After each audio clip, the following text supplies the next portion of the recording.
ओम शांति। हमारे बीच बहन बीके संगीता जी पधारे हैं। आप इलाहाबाद उत्तर प्रदेश से हैं। दीदी जी की ही स्टूडेंट रही हैं। आपने होम साइंस और योगा में डबल एमए किया। उसके पश्चात आपने एमफिल किया तन और मन के स्वास्थ्य का आधार राजयोग, और वो भी जो ब्रह्मा कुमारी द्वारा राजयोग सिखाया जा रहा है उस पर एमफिल किया। उसके पश्चात आपने भारतीय आध्यात्म परंपरा में ध्यान वर्तमान प्रासंगिकता विषय पर पीएचडी की।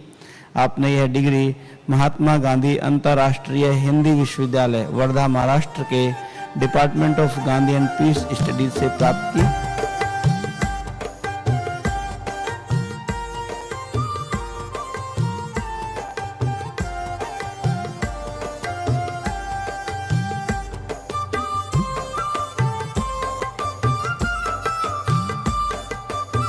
ओम शांति। मेरा जो पीएचडी का विषय था वो है भारतीय अध्यात्म परंपरा में ध्यान और वर्तमान में प्रासंगिकता। इस विषय पर बहुत ही अच्छा रिसर्च रहा, क्योंकि हम ध्यान और अध्यात्म की बात करते हैं, लेकिन यह वेदों से ही प्राचीन काल से ही चला आ रहा है। लेकिन इसके विषय में जो बाबा ने बताया वह राजयोग हम किस तरीके से करते हैं और बाहर वाले किस तरीके से करते हैं वो नहीं जानते।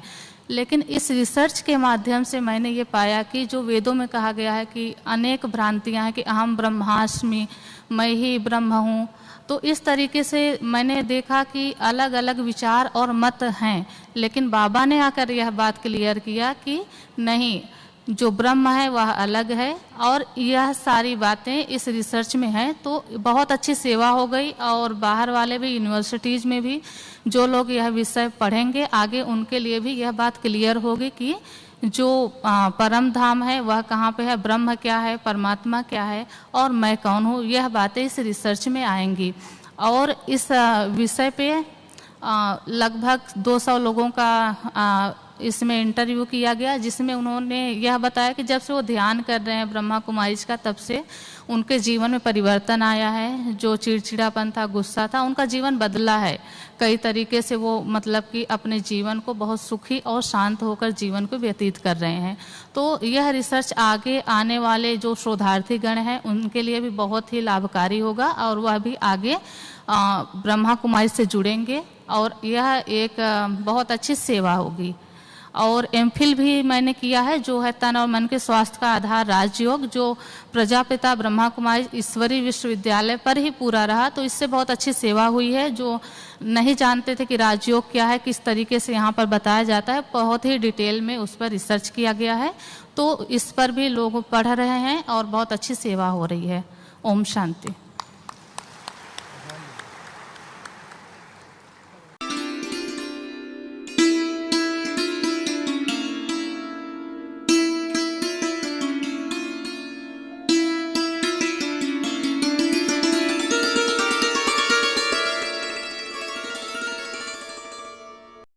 ओम शांति।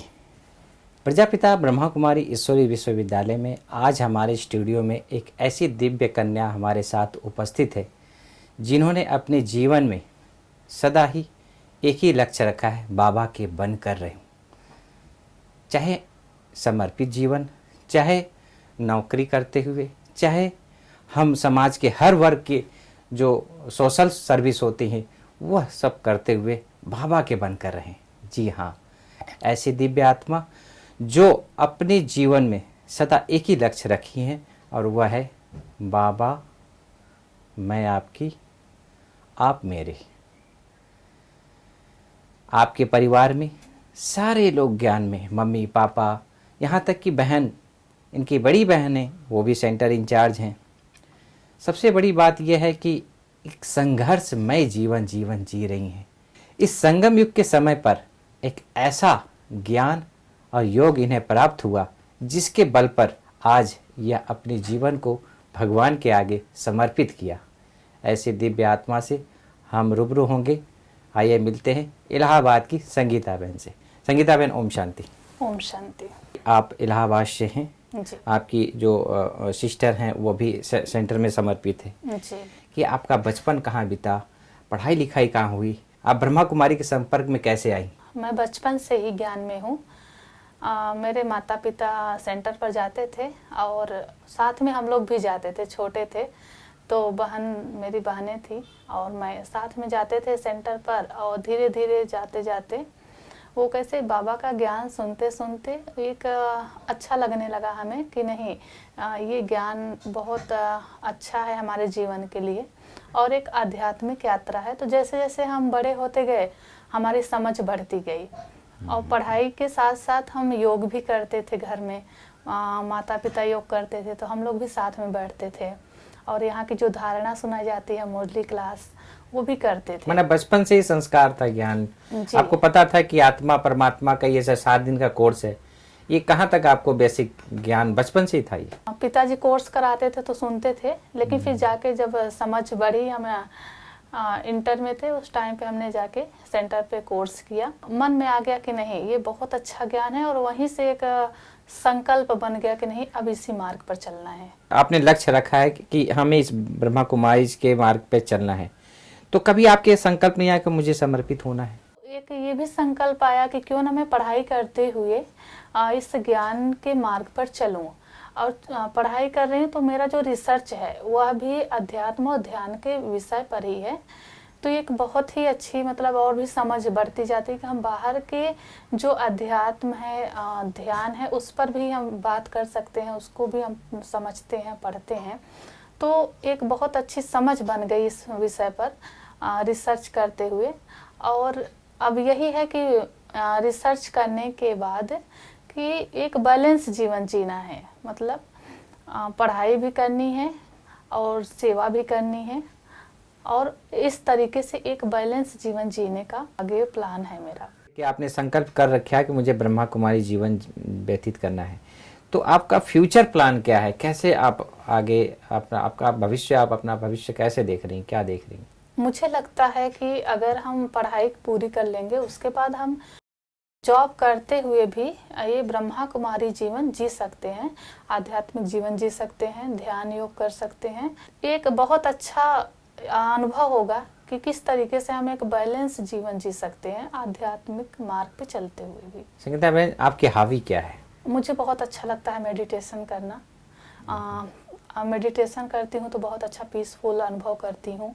और ऐसा भी होता है कि कभी कभी समस्याएं भी आती हैं, उस टाइम पे मेडिटेशन हमारे लिए बहुत सहयोगी होता है। तो मेन हॉबी जो है यही है कि मैं बहुत अच्छे से ध्यान करती हूँ। जैसे कि हमारे कोई आदर्श होते हैं, तो आपके प्रेरक कौन है? सर्वप्रथम तो मेरे ब्रह्मा बाबा हैं और मेरे पिताजी हैं और इलाहाबाद में जो मनोरमा दीदी हैं वो हमारे लिए बहुत ही प्रेरक हैं। उनका जो जीवन है तो वो हमारे लिए एक रोल मॉडल है। जैसे कि आपने कहा कि हम बचपन से ही हमारे मम्मी पापा ज्ञान में हैं, सब लोग हैं, तो वर्तमान समय आपके भाई बहन सब लोग ज्ञान में चल रहे हैं? माता पिता तो ज्ञान में चल रहे हैं, साथ ही साथ मेरी बड़ी बहन है, मेरी निशा दीदी हैं, वो भी इलाहाबाद में अभी सेंटर इंचार्ज हैं। जैसे कि आप एक रिसर्च कर रहे हैं, तो ऐसी स्थिति में जहाँ पर चारों तरफ अंधियारा अंधेरा, बहुत सारे संकल्पों का ढेर है, तो ऐसे संकल्पों में आप अपनी स्थिति को निर्विघ्न कैसे रखती हैं? ऐसे वातावरण में रहना एक कठिन लगता है, लेकिन फिर भी मैं पूरी कोशिश करती हूँ जो मेरी दिनचर्या है वो नहीं बिगड़े। दिनचर्या को मेंटेन करती हूँ, ध्यान करती हूँ और परमात्मा का अनुभव करती हूँ कि वो हमारे साथ हैं, साथ चलते हैं। कहीं उनके साथ का जब हम अनुभव करते हैं कि जो ईश्वर है वो मेरे साथ हैं, तो हर एक जो विघ्न होते हैं, परेशानियाँ होती हैं, पहले तो स्वतः ही दूर हो जाती हैं। और अगर वो नहीं भी होती हैं तो जब हम उनका ध्यान करते हैं तो धीरे धीरे हम देखते हैं कि जो विघ्न आए हुए हैं वो धीरे धीरे करके समाप्त हो जाते हैं और हम अपने आप को बहुत अच्छा मतलब अनुभव कर पाते हैं। उस परिस्थिति से, उस समस्या से हम अपने को सेव कर पाते हैं, निकाल पाते हैं। संगीता बहन, जैसे कि भक्ति मार्ग में कहते हैं कि तुम ही हो माता पिता सखा बंधु, लेकिन जब हमको ये ज्ञान प्राप्त हो गया कि मैं एक आत्मा हूँ, मेरा पिता परमात्मा है, कौन सा संबंध सबसे प्रिय लगता है भगवान के साथ? भगवान के साथ सबसे जो पहला संबंध है वो पिता का संबंध है कि वो हमारे फादर हैं। बहुत अच्छा लगता है कि वो जब हम पिता के रूप में देखते हैं कि परमात्मा जो है वो हमारे पिता हैं, तो एक मुझे सेफ्टी का अनुभव होता है कि हम कहीं भी रहते हैं तो हमारे साथ हैं। तो लगता है कि नहीं, जैसे एक लौकिक पिता हमारे साथ होते हैं, हम कहीं भी जाते हैं तो हम एक ऐसा लगता है कि नहीं, हम एकदम सुरक्षित हैं। तो उसी तरीके से जो पिता का अनुभव है वो हमें बहुत अच्छा लगता है। दुआओं का अनुभव, उनके साथ का उनके अनुभव। साथ का अनुभव जी। संगीता बहन, जैसे कि कोई न कोई ऐसी अविस्मरणीय घटना होती है जो भुलाए नहीं भूलता है, तो आपके जीवन में ऐसी कोई घटना जो आपने ज्ञान या योग से उसको पूर्ण किया हो और उसको विजय प्राप्त की हो, उस घटना को? मेरे ब्रदर थे, एक्सपायर हो गए थे। एक्चुअली उनको अचानक से बीमारी का पता चला और वो एक्सपायर हो गए। उस टाइम पे मैं पढ़ाई ही कर रही थी, लेकिन योग करती थी, ग्रेजुएशन में थी मैं। तो मुझे बहुत ही अंदर से ये लगा कि नहीं, वो बहुत सहयोगी थे हमारे लिए, तो मैं बहुत भूल नहीं पा रही थी। लेकिन फिर मुझे लगा नहीं, मुरली भी सुनती थी, तो ऐसा धीरे धीरे लगने लगा कि नहीं, जो बाबा का ज्ञान है उस दृष्टिकोण से हमें इस घटना को देखना चाहिए। फिर मैंने धीरे धीरे ये सोचना शुरू किया कि वो आत्मा बहुत अच्छी थी, वो कहीं और जन्म ले लेगी। और मैंने उसको दुआएं देना शुरू किया कि वो किसी और जगह जाकर के जन्म ले ली है, अच्छे परिवार और बहुत अच्छे परिवार में है, बहुत शांत आत्मा, बहुत मतलब सुखी है वो। तो धीरे धीरे करके जब हम उनके लिए अच्छा सोचने लगे तो धीरे धीरे करके मेरा मन भी रिलैक्स हुआ। तो बहुत एक अच्छा अनुभव रहा ये मेरे लिए। आप जब मधुबन आती हैं, अभी भी आप मधुबन आई हैं, इससे पूर्व भी जो हमारी 3 दादियां हैं, दादियों के साथ के आप कुछ पल बिताए होंगे। क्या विशेष दादियों में आपने देखा और अपने जीवन को लक्ष्य रखा कि हमें इस जीवन में जीना है? मुझे याद है कि प्रकाश मणि दादी थे, उस समय मैं छोटी थी जब आती थी, तो उनका जो प्यार था वो सबको मतलब इतना स्नेह देते थे, इतना प्यार देते थे, बहुत अच्छा लगता था। ऐसा लगता था नहीं, वो हमारे लिए ही इतना मतलब वो कर रहे हैं, प्यार दे रहे हैं हमें। जानकी दादी इतना मतलब कि कैसे हम समस्याओं में रहते हुए भी इतना कैसे हम समस्या से निकल सकते हैं। तो दादी जानकी का और प्रकाश मणि दादी का बहुत अच्छा मतलब अनुभव रहा मेरे जीवन में। संगीता बहन, जैसे कि हमारा ये जीवन योगी लाइफ है, किसी प्रकार का कोई भी थोड़ी बहुत भी टूणियाँ आती है, माना कोई ना कोई घटना हो जाती है, उसके ऊपर पे चलो समाधान हो जाता है। लेकिन शारीरिक व्याधि होती है या किसी अन्य आत्माओं के ऊपर हमको योग का प्रयोग करना होता है, तो ऐसे योग के प्रयोग के कुछ आपके पास अनुभव हो तो ज़रूर आप अपना शेयर कर सकती। एक माता आई हुई थी मेरे पास और उसकी बेटी थी, वो हॉस्पिटल में एडमिट थी। तो उसने कहा कि दीदी मैं एक्चुअली सूरज भाई का बताया हुआ पानी को चार्ज करके उसको बहुत अच्छी ऊर्जा दे करके, कभी कभी जिससे बीमारी होती है छोटी मोटी तो हम उसको पीते थे, तो बहुत अच्छा मेरा अनुभव था। तो माता आई और बोली कि दीदी मैंने देखा था कि आप पानी को कैसे चार्ज करते हो, सकारात्मक ऊर्जा देते हो उसको, और फिर आप वो पानी पी लेते हो, तो मुझे भी वैसा ही करके दो, क्योंकि मेरी बेटी जो है वो हॉस्पिटल में है। तो मैंने फिर पानी को अच्छे से योग बल से उसको चार्ज किया और उस पानी को मैंने उस माता को दिया। उसके बाद कुछ दिन बाद आई, हम ये नहीं कहते कि पानी की वजह से ही हुआ होगा, लेकिन कहते हैं ना, दुआएं भी होती हैं, दवाएं भी होती हैं, ठीक तो हो गई, वो ठीक हो गई। फिर वो माता आई, बहुत अच्छा, खुश थी कि बहुत अच्छा हुआ, मतलब ठीक हो गया। आपकी इस घटना से मुझे याद आ रहा है कि दार्जिलिंग में एक 3 मास के लिए बहुत बड़ा वहाँ पर आतंक फैल चुका था, जो पूरा का पूरा शहर बंद था। इस दौरान जो है लोग आते जाते नहीं थे, पूरा कर्फ्यू लगा हुआ था। तो यही पानी का जो चार्ज करने वाला जो था वो सबको पिलाते थे, जो भी आजू बाजू जो भी है सब लोग पीते थे, बड़े चाव से पीते थे जी। जब वहाँ की नगर निगम है उनको पता चला तो उन्होंने सेंटर का जो जल जाता है उसके लिए माफ़ कर दिया कि आजीवन आपका जल जो है हम निःशुल्क, हम आपका पैसा नहीं लेंगे। तो एक प्रकार से एक बहुत बड़ी सेवा करते हैं, बहुत बड़ी सेवा हो जाती है। जैसे कि हमने साकार में बाबा को तो नहीं देखा, लेकिन अव्यक्त पालना का हम रिटर्न कैसे दें? इस समय जो परिस्थिति चल रही है, समस्या चल रही है, कोरोना का समय है और सभी आत्माएं इतना परेशान हैं, तो हमें लगता है कि उनके लिए योग का दान देना चाहिए, उनके लिए दुआएं करनी चाहिए, शुभ भावना देना चाहिए, जितना हो सके उनकी मदद करनी चाहिए, उनकी बातें सुननी चाहिए। तो इस तरीके से हम उनकी मतलब एक सेवा कर सकते हैं और एक रिटर्न दे सकते हैं। अपने जीवन को एक आध्यात्मिक मार्ग पर चलाकर, आध्यात्मिकता को अपने जीवन में अपना करके हम बहुत अच्छा रिटर्न दे सकते हैं। सादा जीवन उच्च विचार, बिल्कुल। ऐसा हमारा जीवन हो, ऑटोमेटिक लोगों को एक ये लाइट और माइट का महसूसता हो। सबसे बड़ी चीज़ है बिल्कुल। चिंता कि मेरा क्या होगा। हाँ, डिप्रेशन, फाइनेंस, जब आप कमाई धमाई नहीं है, घर में बैठे हुए हैं, आखिर में जो रोजी रोटी जो कमाने वाले थे वो सब बैठे हुए हैं, बहुत सारे टेंशन है। तो आप उसका समाधान कैसे निकालेंगे? जरूर हम उन युवाओं के प्रति आप क्या शुभ संदेश देना चाहेंगे? इस समय परिस्थिति अनुकूल नहीं है, लेकिन अगर हम अपने मन को और स्वयं को और भी तकलीफ में डालते हैं, जिससे कि हमारी चिंताएं और भी बढ़ती जाती हैं, हम डिप्रेशन में जाते हैं, तो उससे समाधान तो नहीं होगा। उससे हम शारीरिक और मानसिक रूप से और ही ज़्यादा अस्वस्थ होते जाएंगे। तो इससे अच्छा है कि अगर हम और भी ज़्यादा अस्वस्थ हों, क्यों ना एक अच्छा विचार लें कि हम अपने जीवन को शांत करें और प्रतिदिन थोड़ा समय निकाल करके मेडिटेशन करें। और मेडिटेशन करने से हमारा जब मन शांत होगा तो धीरे धीरे करके एक मार्ग मिलेगा, जिससे हम एक अच्छे मार्ग की ओर जा सकते हैं।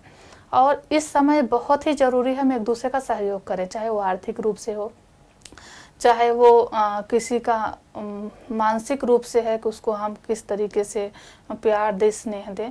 कहते भी हैं कि अगर कोई भी परिस्थिति हो तो हम एक हो करके, संगठित होकर के अगर हम उसका सामना करते हैं तो उतना हमें तकलीफ नहीं होती, पता नहीं चलता है।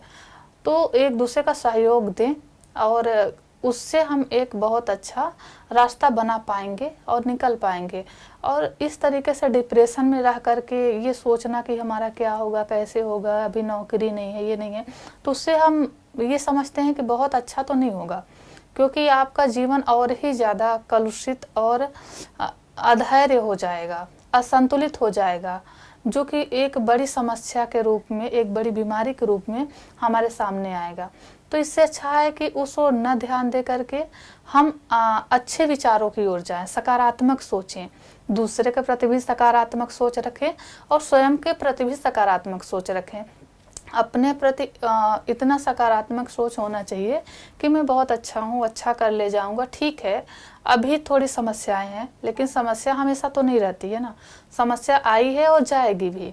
तो जब तक समस्या है तब तक हम अपने को बहुत ही रिलैक्स, शांत रखें, मेडिटेशन करें, और जो हो सकता है अगर पढ़ाई करनी है घर में पढ़ाई करें, जो सहयोग हो सकता है वो सहयोग दें, जो भी छोटे मोटे काम हैं वो भी हम अपने जीवन में अपनाएं कि हम क्या कर सकते हैं, अपने को चेक करें कि ऐसा हम क्या कर सकते हैं जिससे हमारा समय यूज हो सकता है, हमारा संकल्प, सारी चीज़ें हमारी बचत हो सकती हैं।